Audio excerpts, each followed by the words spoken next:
Biasa proses loan berapa lama? Okey, proses loan kalau cakap pasal untuk mendapatkan kelulusan bank, alright, daripada anda bagi complete dokumen kat banker tu, alright, baru dia boleh start betul-betul proses So mungkin start dengan 5 working days kalau you punya documents complete. Kalau dokumen tak complete mungkin akan delay lagi another 5 days macam tu, alright. So semua ni kena tengok keadaan. So seelok-eloknya dokumen anda tu kena bagi complete, jangan bagi sini sikit, bagi sana sikit. So and then you expect that approval cepat. Kalau anda tak bagi benda yang complete, memang susah nak dapat kelulusan dengan cepat.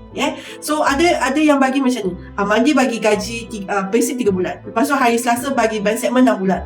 Lepas tu kan Wednesday baru bagi EPF. And then you expect dia ada approval 5 hari from Monday yang you bagi basic tu.